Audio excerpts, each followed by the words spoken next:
and no valid driver's license. You understand the charges? You understand what you're charged with? No? No. No. She doesn't understand. Allegedly, you had methamphetamine on or about your person, and allegedly, it may have been contained within something that qualifies, aka a clear plastic bag, that qualifies as paraphernalia in the state of Florida. And allegedly, you were operating a motor vehicle without allegedly having a driver's license. You understand that? I understand the driver's license. Yes, sir. Okay, well, Possession. I didn't say it was yours. Did I say it was yours? I said you've been charged with. Right. Nobody's asking if you did it. I'm just asking if you understand what the charge is. No, no. Yes or no? No, sir. Okay, then we'll bring you back tomorrow when you understand. I was hoping I'm not from this state. I mean, this county. If I can just resolve everything today. You got a parole hold. You wouldn't get out anyway. You got nowhere to go, man.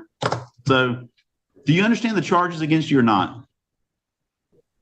I understand they charging me with it. Yes, sir. That's all you got. See how easy that is? I don't know why do we have to go back and forth It's about not it? easy when you're in my shoes, sir. It's easy it's a yes or no question. Do you understand? I don't agree to the Nobody's contract. asking you to admit to anything. I just need to make sure you understand the charge. I'm a proud citizen, sir. I'm shocked. Under UCC folks. Oh, UCC? Oh, I love it. A sovereign. 500 on the driver's license, which oddly enough, the Supreme Court said you do need to drive. Court date is February the 17th at 9 o'clock, but you're not going anywhere because you got that probate or that parole. Step to your right. So the team. Mr. Fox, when you sue me, make sure you spell it with two N's. I want to make sure that the AG's office gets involved. You don't have to worry about that, sir. I'm peaceful. I don't know how that has anything to do with a case. My name. Well, Mr. Calzada, I need to confirm who you are. So could you please tell me? Well, I'm here physically present, right? Mr. Calzada, could you please, what is your first name? My first name? Well, it could be anything, right? I could change my name at will, right? All right. I'm going to set this matter over for an in-person arraignment, and Mr. Lohr, you'll have law enforcement standing by. All right? Well, there you are. All right.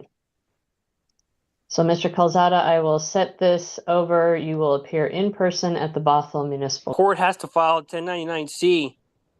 How you All right. file a 1099-C for that bond? You don't need voter approval for that, don't you, those bonds? How much are the bonds?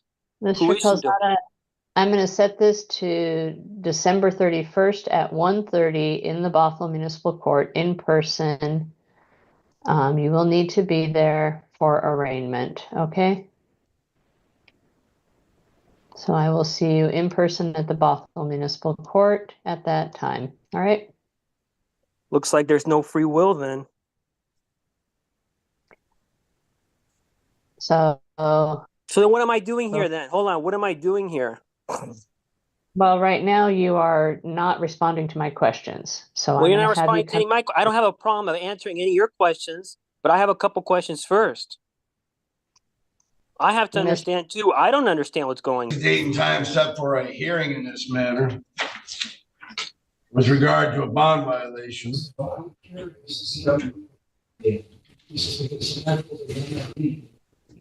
This is case 242448 SM.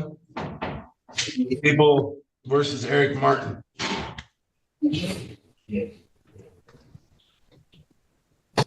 Everybody hear me? Yes, good morning, Judge Donna Silva on behalf of the people, P87439.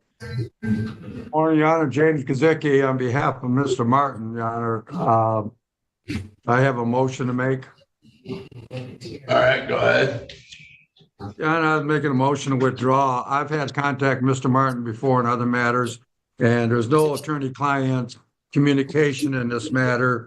We're talking about different things, and there's just no way of moving forward that I could adequately represent him, Your Honor.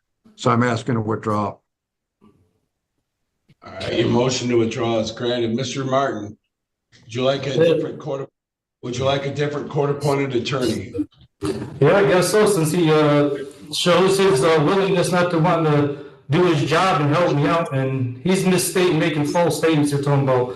There's a lack of communication. It certainly ain't on my part.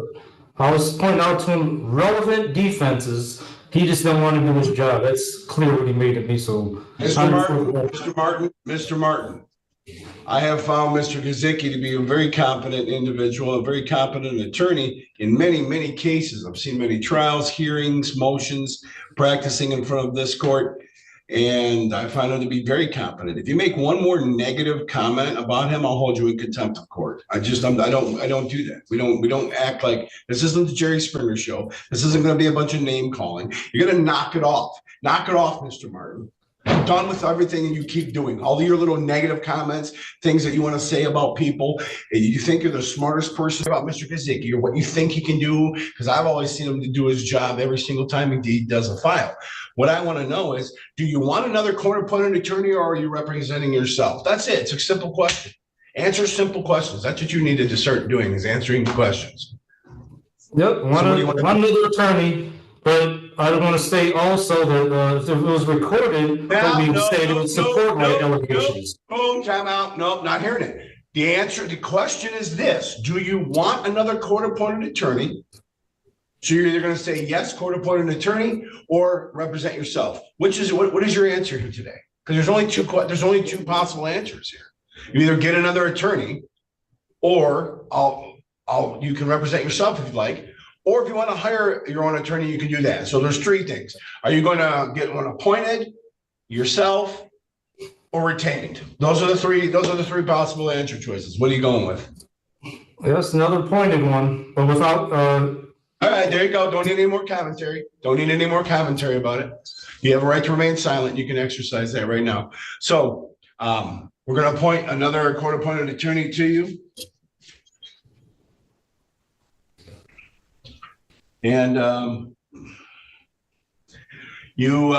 individual who was here as your attorney during your trial, you seem to get along pretty well with him. You want me to reach out to see if he's available? I don't know who you're referring to.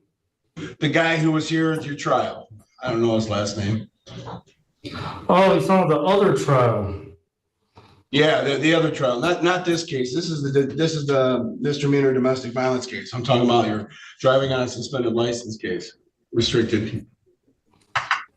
Well, I mean, he did for the most part. I don't say for the most part, maybe for the most part, but there's some things he didn't do neither. He didn't raise my right to travel defense. So yes or no? Yes or no? Is he somebody that you think you can get that you can communicate well with?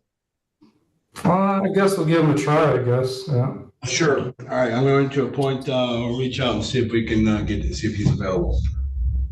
So let's appoint. But now, Slayton, I have some questions for you before you move forward. All right. So we're going to set that. We're going to set that for a hearing date. First of all, I guess I should read the citation. In the case ending with the letter A, it's alleged that back on November 19th of 2024, you were over at Fountain Street near Meacham Avenue in the city of Battle Creek, and you were issued a citation for not being able to provide a proof of insurance. This is a civil infraction. If you were found responsible, all other things being equal, the court would assess $125 fines, costs, and fees. It is a 0-point ticket. And in the second case that ends with the letter B, that same date, time, and place, you were issued a citation for having an expired registration plate. That is also a civil infraction. It is also a 0-point civil infraction. If you were found responsible, all other things being equal, the court would assess $110 fines, costs, and fees. So first question, is that the ticket or the two cases that you thought you were appearing about, Mr. Williams? It is. Okay. And same question to you, Officer Kellums? Yes, sir. Very good. In every civil case, the plaintiff has the burden of proof. And in a case like this, that burden of proof is called by a preponderance of evidence. only question I have is, will the laws of the U.S. Supreme Court be applicable, and the federal statutes and definitions of motor vehicle and automobile be applicable in this proceeding? They are the state of Michigan laws that will be applicable. Okay. The other question is, are you already not bound by U.S. Supreme Court rulings? Every court is bound. Courtroom. I observed that it had expired tags on the vehicle.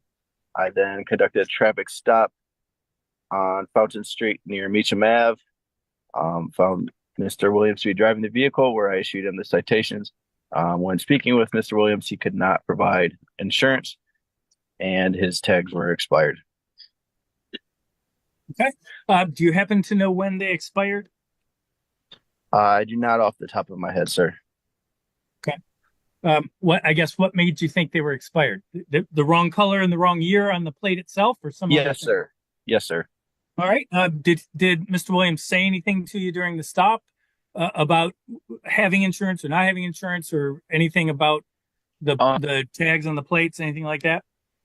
He informed me that he did not have to have insurance due to that he was traveling, and to drive a vehicle, you don't have to have insurance. Something regarding Supreme Court. That's about all he said. Okay. All right. Do you want me to consider anything else at this point, Officer Kellums? No, sir. Okay, Mr. Williams, could you hear Officer Kellums' testimony? Yes, I heard his testimony. Very good. Thank you for your patience. What do I need to know, sir? Okay, I did inform Officer Kelly that I am not operating a motor vehicle, but I am operating an automobile. I did inform Officer Kelly of the ruling of Rodriguez v. Ray Donovan, U.S. Department of Labor, 769 Federal 2nd, 1344, where the U.S. Supreme Court's decision has ruled that all codes, rules, and regulations are for government authorities only and not for human creators. In accordance with God laws, all codes, rules, and regulations are unconstitutional and lacking due process. All right, I'm going to interrupt you just for a second. Are you telling me that a case at 769 Fed 2nd, 1344 indicates that all laws are unconstitutional? All codes, rules, and regulations. Yes, sir. Rodriguez v. Ray Donovan. And if I'm not mistaken. And you said that was Department of what? U.S. Department of Labor. Okay. U.S. Department of Labor doesn't publish decisions in the Fed 2nd. Can you tell me a little bit more about the case? What was that issue in the case?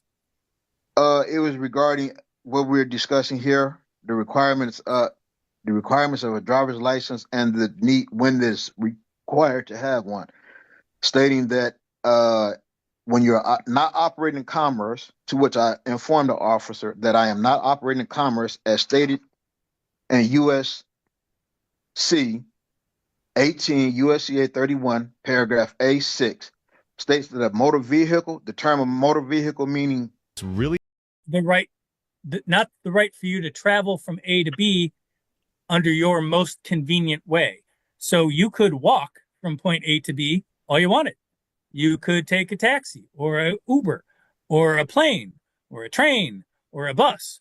But if you wish to travel by using a motor vehicle, the Michigan laws are applicable and don't unconstitutionally interfere with the right to travel. It doesn't convert the right to travel into a privilege. You are not denied the right to travel. You may be denied the privilege of traveling via a motor vehicle that you are operating. So, okay, so that is what the law says, and that's what I'm finding. Is there anything else you want me to consider about that finding? Shuttleworth v. Birmingham, US 147. Do you mind telling me what the U.S. Supreme Court ruled in that? US 147 doesn't give me the site of a case. That's an incomplete site of a case. Okay. It was Shuttle. And if you wish me to consider the case, why don't you tell me what was at issue in the case and what year it was decided? I said Shuttleworth v. Birmingham, US 147, 1969, where it says no license. US 147 is not a complete site. The way you cite to a case is by name and then volume number and then the name of the publication, and then the page number. So, for instance, when you said 769 Fed 2nd 1344, what that means is volume 769 of a book or volumes called The Federal Reporter, 2nd edition, at page 1344.